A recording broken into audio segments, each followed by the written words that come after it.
Hi everyone, welcome back to MathSub's YouTube channel. In this topic, let's understand the basic idea behind fraction. So what exactly is a fraction? A fraction is simply a way to represent a part of a whole, right? Fraction is a way to represent part of a whole.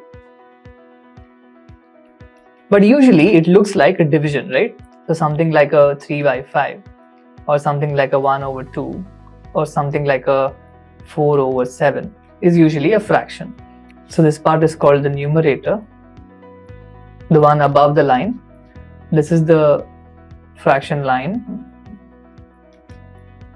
the dividing line, and this is the denominator, right? This is the denominator. So those form the three parts of a fraction. Now, when we say fraction is a part of a whole, so what do we mean by that? If you take the most common example of a fraction, which is a pizza, right? So if you have a pizza and divide that into 1, 2, 3, 4, and 5 parts. So this is 1, 2, 3, 4, and 5. And let's say we eat away 3 parts. Right, 3 parts are gone. So how much of the pizza is remaining? So first of all, the entire pizza has 5 parts, right? So that's 5 parts out of 5 parts. So whole is usually 1.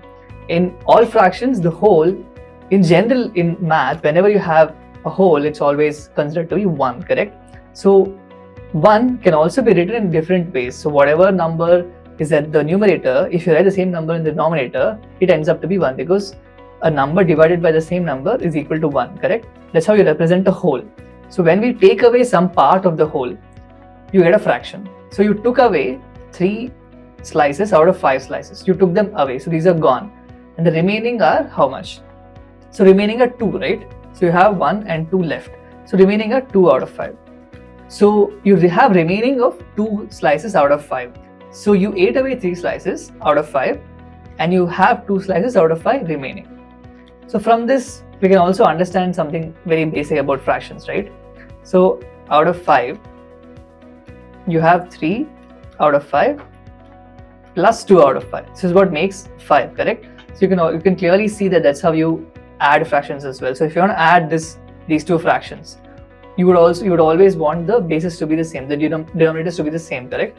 So you would take the same denominator and then write this over here, write this over here, write this here, write this here, and then add them together, and then say 5 by 5. That's how you can operate on fractions. So we'll be delving more into how fractions operate, but I'm just giving you a quick overview on that. So the idea is always about part of a whole. So once you understand that basic idea of the fraction, then we can delve into multiple different operations that we can perform on fractions. So first is addition, right? So how do you add fractions? So first thing you need to know about addition of fractions is that the denominators always need to be the same for you to be able to add fractions. For example, in the case of exponents, we always need the same base, right? So when you have the same base in exponents, only then you'll be able to make sure that you are adding the exponents when you have a multiplication. Without the same base, you can't do it. If you have a cube plus into b square, you can't add these two and say a b to the power of 3 plus 2, right? You can't do that. So you always need the same base. Similarly, in fractions, you always need the same denominator. For example, if you want to add two fractions, 1 by 2 plus 3 by 2. So since you already have the same denominators, you take the same denominator and then you make a bigger slash and then you just add up the two numerators, right? 1 plus 3. That gives you 4 by 2. Now what if you don't have the same denominator? That's where we get the concept of a multiple, right? So let's say a simple example like 2 by 3 plus let's say 1 by 2. So we don't have the same denominators. If you don't have the same denominators, you can't really add the fractions together. We'll also illustrate this using a visual, but before that, let's try and tackle this mathematically. So if you had to convert these to the same base, what can you do? The only thing you could do is try to convert this into a particular number and try to convert this as well to the same number. Only then you'll be able to make these two the same so that you can add the fractions numerators, right? So if you want to convert 3 and 2 to a common number, what could be a possible common number?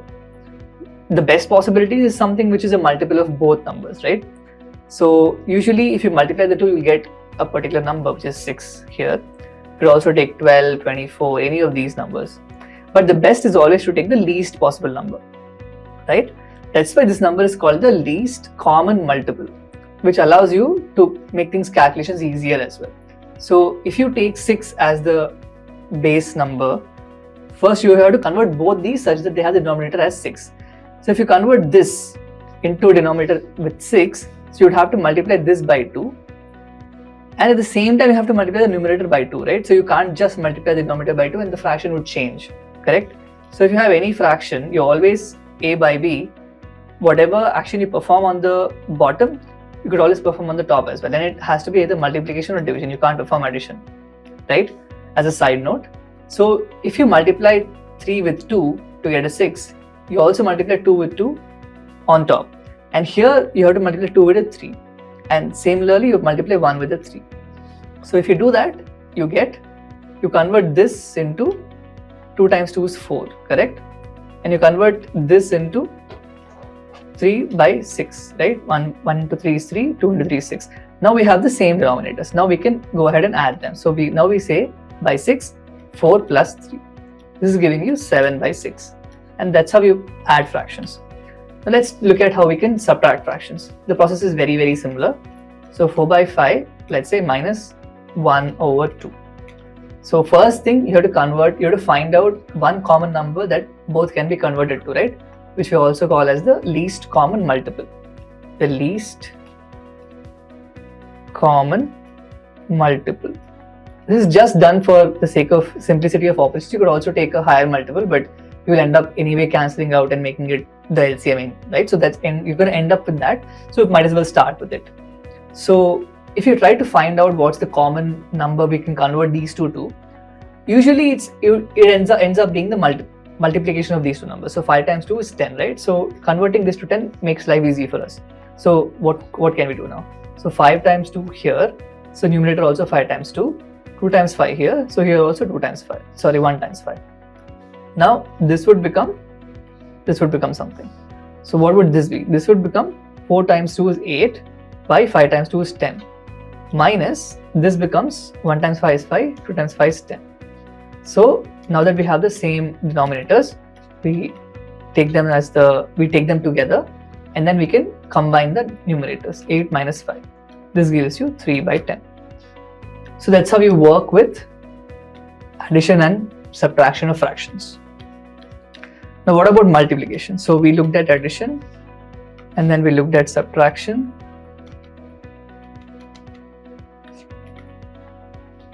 Now let's look at multiplication.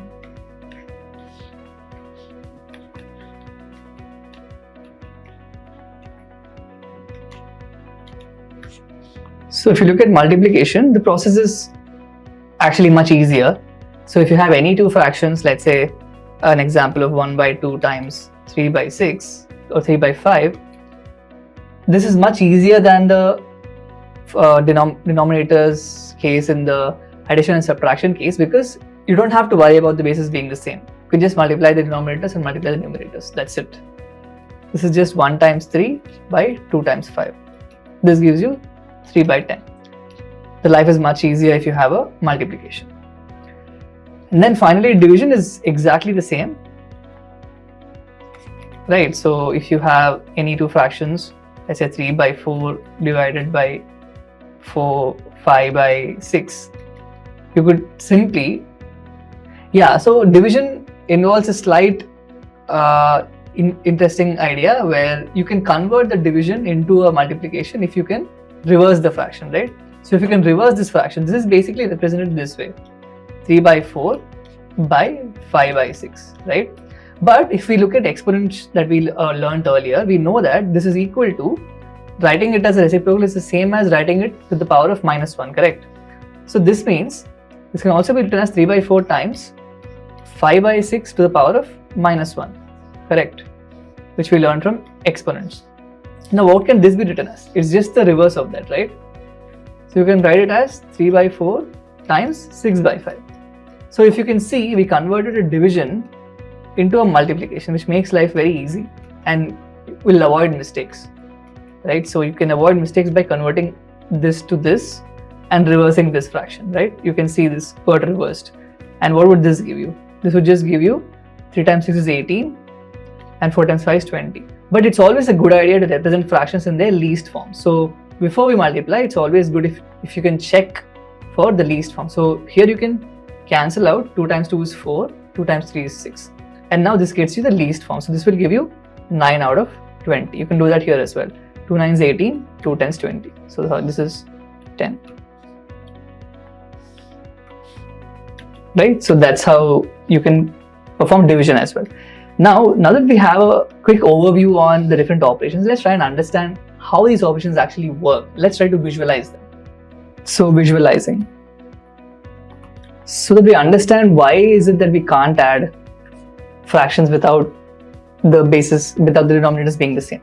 So for example, let's take 2 pizzas. Let's say you have a pizza with 4 slices and 1 is taken away. You have only 3 left. And you have another pizza with 5 slices. Right? These are, let's assume they are equal. So always in fractions, every slice is equal to the other, right? It's always equal slices. Don't go by just the visual here. All equal slices, equal slices.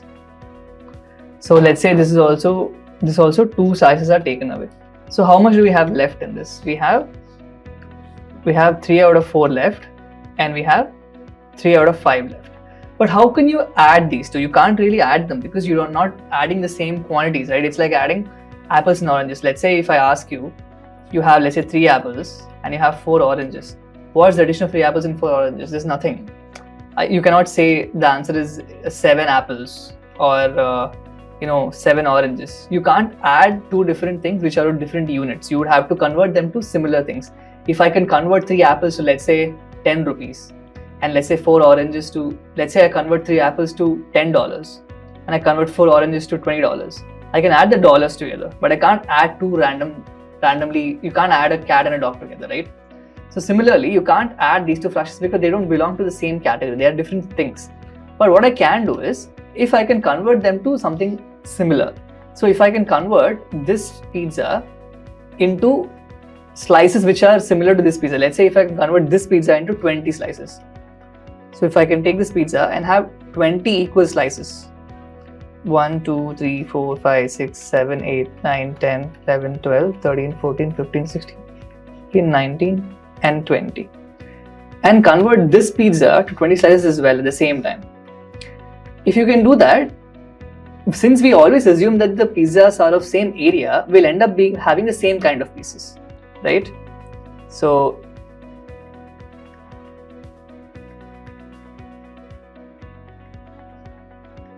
so if you have 20 slices in each pizza, what would be the equivalent number of slices? You will have to find out how much slices will be there in this pizza if you had 20 instead of 4, correct? So instead of 20, if you had 4, instead of 3, how much would you have?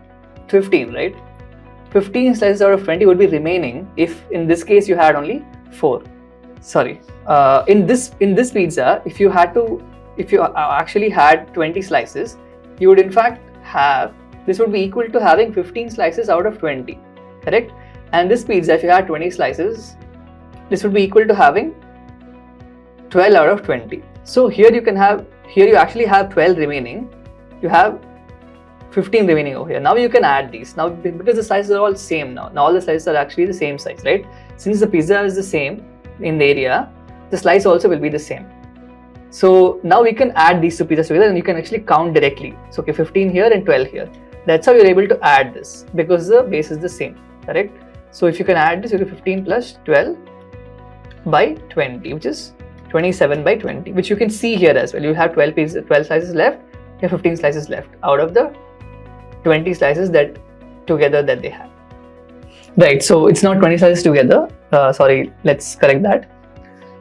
So if you can see, now you have 15 slices here and 12 slices here out of the single pizza. Out of a single pizza, you have more than a single pizza. That means you have 27 slices remaining, which is more than one pizza, right? That's why this fraction is more than 1. So now let's talk about that. So if you can visualize this way, you'll understand how you can subtract, how you can multiply, and how you can divide as well. Now let's talk about this idea. The idea of different kinds of fractions. So the first kind of fraction is called a proper fraction. So it's called a proper fraction. And second, you have an improper fraction. These are just names, nothing to think about or remember here. And then you have a mixed fraction, which is basically a similar thing, but anyway. So you have a mixed fraction. So what are these three? So a proper fraction is something which is simply less than 1, right? Anything like a 3 by 5 or a 2 by 3 or a 8 by 9, where the numerator is smaller than the denominator, is a proper fraction. It's called a proper fraction because the idea of a fraction is supposed to be a part of a whole. A part of a whole cannot be greater than the whole. Like, it just doesn't make any logical sense. That's why it's called a proper fraction. But since we are not just in the real world, we are in a mathematical world, we can have things which are greater than the whole itself, right? If you can think about it. For example, in this case, we ended up with 27 slices, right? Although the entire pizza can accommodate only 20 slices, we ended up having 27 slices to eat. But if you can think of it as a pizza, a new kind of pizza with 27 slices left over out of 20 slices. So that means this fraction represents more of the pizza that's left over than the actual pizza. Right? That's the idea of an improper fraction. It means more of a whole than the whole itself. So improper fraction is basically less than 1. This is basically greater than 1. So something like a 27 over a 20 or a 5 over 4 or anything where the numerator is greater than the denominator is a improper fraction, or let's say a 17 over 5. Now what's a mixed fraction? A mixed fraction is where you write the same thing in a different way basically. So if you have 27 over 20, you can write it as a combination of two numbers, so that you can avoid this idea of illogical idea where the fraction's denominator is less than the numerator. So to avoid that, what people have come up with is you can write this as 20 plus 7 by 20, right? You can write this as 20 plus 7 by 20. I'm just reversing the addition idea. And if you do that, what do you get? You get 1 plus 7 by 20, correct? So people have represented this as 7 over 20. And this is called a mixed fraction. It's called a mixed fraction because you have an integer here, and you have a fraction here. That's why it's called a mixed fraction. You have an integer along with a fraction. So if you can represent this, you will say it is 4 plus 1 by 4, right? You make it 1 by 4. And similarly, if you represent this, you will say 15 plus 2 by 5, which is 2 by 5. And that's the idea of a mixed fraction. Great, so that's all for today's video. Thank you for joining us today. If you like the video, please do hit the like button and share it with your friends so that they can also be part of our learning journey here. And do subscribe to our channel to be informed of further updates about GMAT Focus Edition that we'll be sharing. Thanks.